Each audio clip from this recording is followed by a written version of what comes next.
la verdad que... Y comentame cómo fue cambiando también tu producción literaria a lo largo de los años. Me imagino que desde que comenzaste a escribir hasta ahora, ¿cómo fue cambiando los procesos también de los formatos también de escritura, no?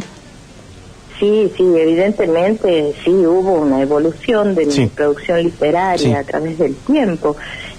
En cuanto a la forma, la estructura de los poemas, por ejemplo, antes yo escribía sonetos que tienen una estructura formal rigurosa, rima.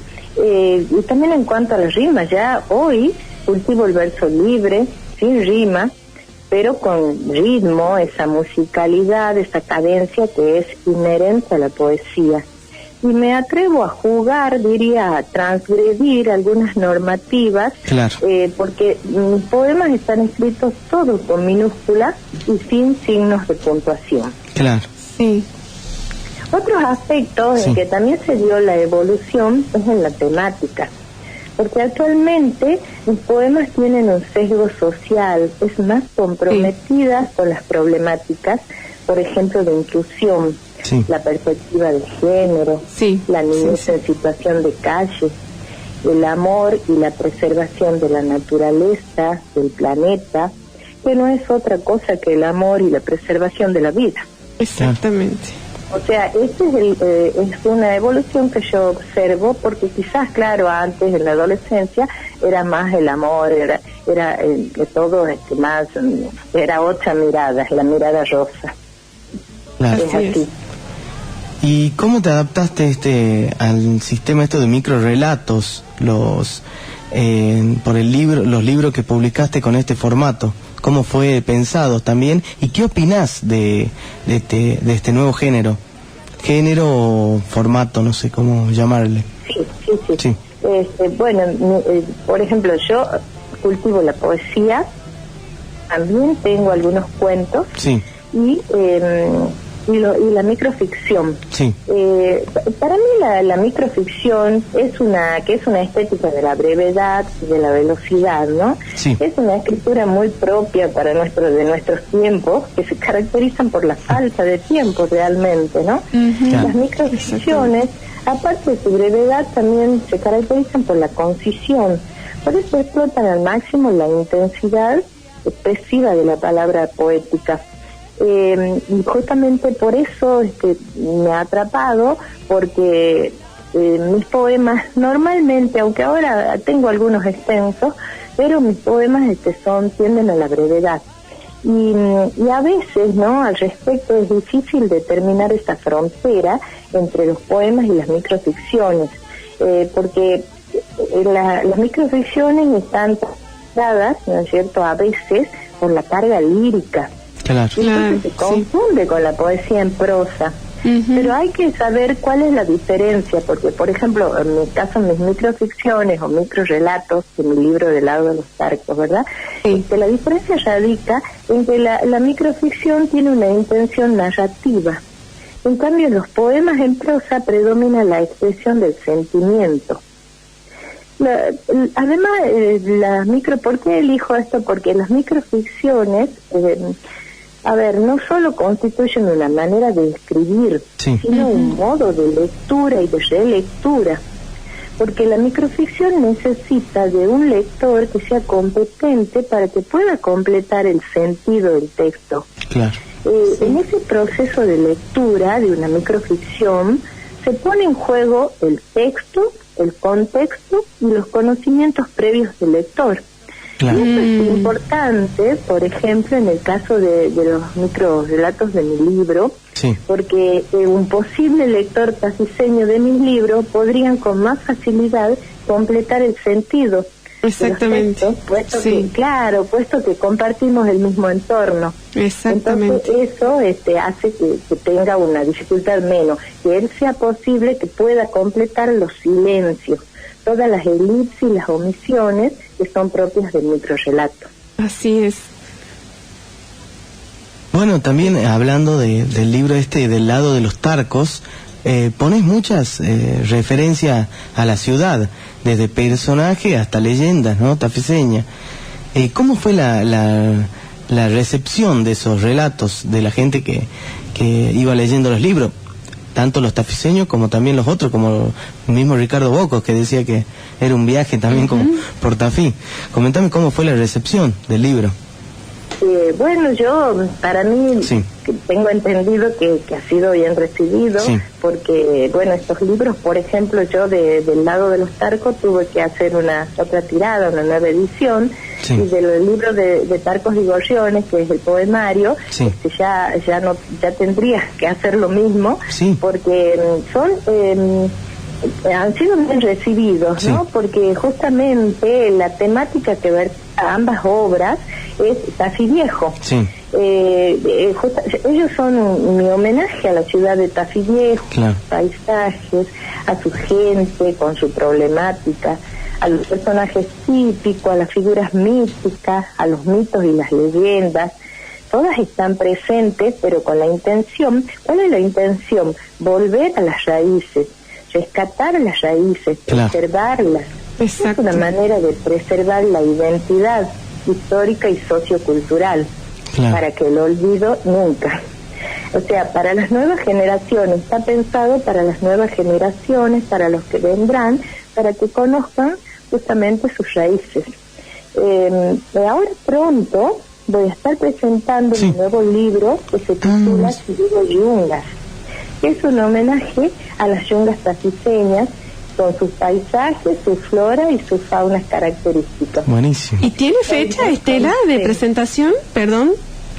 Sí, va a salir pronto. Va a ser virtual seguramente. Porque yo no voy a eventos presenciales. Y sale a través del Departamento de Publicaciones de la Facultad de Filosofía y Letras, también de la Universidad Nacional de Tucumán. Así que sumamente honrada y muy contenta. Bueno, entonces acá también estaremos comunicando sobre eso. ¿Cómo no? Bueno, yo por ejemplo después, si ustedes quieren, hay tiempo, puedo leer como en modo de ejemplo, algún poema. Sí, por supuesto. Quería destacar que también tengo un libro de coplas infantiles que se titula El Beso Mágico, y que están inspiradas algunas, ¿no? Y también en los paisajes y leyendas que circulan por nuestra ciudad, porque las coplas difunden el secreto de los ancestros. Y este libro está, por supuesto, es infantil, y por ejemplo, si puedo, me gustaría cantarles una. Sí, por supuesto, lo que vos quieras, Estela. Claro, que sería como realmente habría que leerles a los niños, ¿no? O que los chicos aprendan. Por ejemplo, esta que dice: los Tarcos de la avenida pintan de azul las veredas, si caen las campanillas y suenan las castañuelas. Esa es una, por ejemplo. ¡Ay, qué hermosa, Estela! Qué hermoso. Claro, copla de cuatro. Muy bueno. Y después esta de la leyenda del familiar, que no es oriunda acá de Tafí Viejo, pero que ha circulado en un tiempo, y esta dice: por las fincas de naranjas vi 2 ojazos en llamas, era el perro familiar que su cadena arrastraba. Y bueno, ya muy buena, Estela. Acá te estamos aplaudiendo. Ay, bueno, gracias. La verdad es que yo me entusiasmo. Sí, ¿no? Y digo que es lindo que a los niños así se les leyera, ¿no? O les cantara, digamos, o aprendieran a cantar las coplitas, porque eso los entusiasma y los acerca más a la lectura. Sí, Estela, también le quería consultar porque en este libro del lado de los Tarcos, que estamos fascinados acá con Andrea, estamos fascinados porque poder hablar de cada microficción un largo rato. Por ejemplo, esta que dice H2O, ¿no? Que es justamente por el tema de la falta de agua acá en Tafí, si no me equivoco, ¿no? Claro. En ese momento, 2014.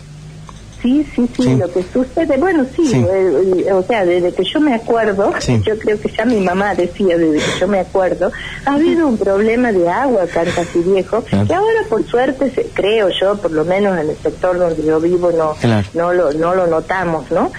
Entonces se ha solucionado muchísimo, pero yo digo, bueno, a ver, así como se pinta y se muestra lo bueno, también hay que mostrar, para que todo esté completo, hay que mostrar las luces y las sombras.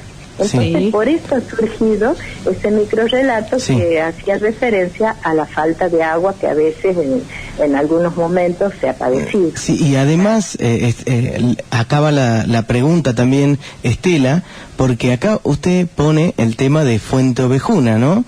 Y después me pongo a leer ahí sobre que está al final del libro la referencia a cada por ahí término. A cada término, ¿no? ¿Y cómo logra conectar un poco los saberes populares con la mitología griega, ¿no? En este caso con Fuente Ovejuna, no es de la mitología griega, pero sí de la historia de la literatura, ¿no?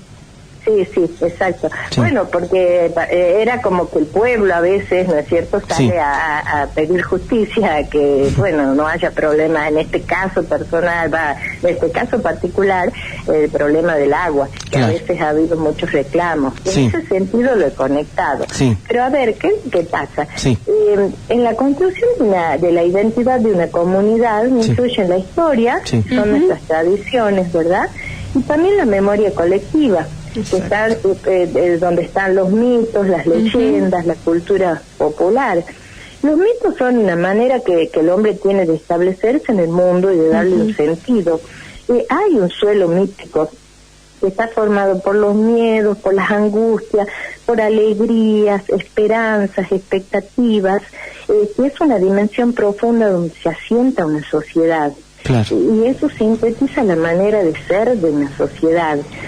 Por eso, para mí, una de las mejores maneras, creo, de preservar la identidad justamente de nuestra ciudad es transmitir, sería posible, bueno, si es en forma oral de generación en generación, o plasmarlas escritas, transmitir estas leyendas, estos mitos, ¿verdad?, plasmarlas en la escritura, para que no mueran, y contribuir así a la memoria colectiva de los pueblos.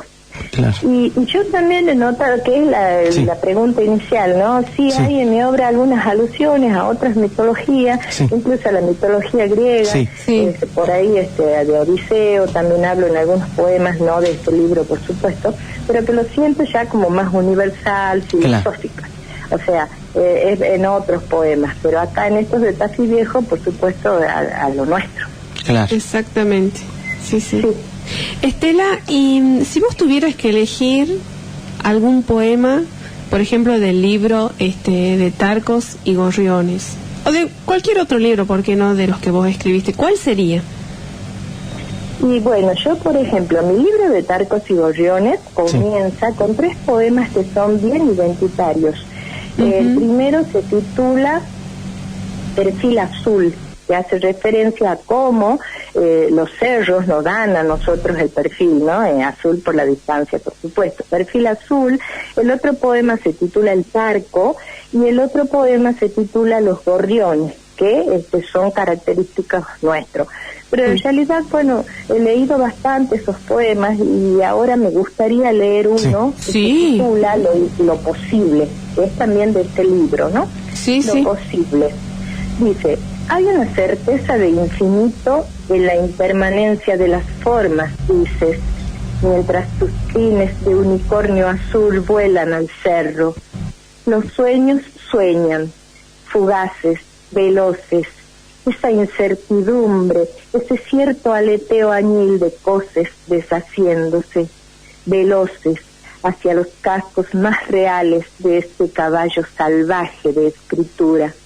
Caballo serrano que me cerca en la vertiente borboteante de la toma de agua. Galopar el tiempo del verso, lo posible merodea mis laberintos de gorriones. Bueno, ese es el que he elegido. Hermoso, hermoso. Muy bueno. Ese es de Tarcos y Gorriones, entonces ese poema, para que la audiencia sepa, diga. Sí, del libro de Tarcos y Gorriones. También tengo otro que está dedicado a Nina Velardes, que es nuestra guardiana de los cerros, era nuestra guardiana de los cerros, ¿verdad? Exactamente. Sí, bueno, y también, como decía Ricky, qué lindo que se acuerde, también hay poemas dedicados a los distintos oficios, ¿no?, de acá de Tafí Viejo, a distintos, por ejemplo, a la toma de agua, otro poema dedicado al nogalar. Después hay 4 poemas dedicados a los inmigrantes, a los inmigrantes italianos, a los inmigrantes belgas, los inmigrantes árabes, y bueno, y españoles, por supuesto. Y la verdad que eso me emociona porque me conecta con mis raíces también, que yo soy descendiente de italianos. Claro.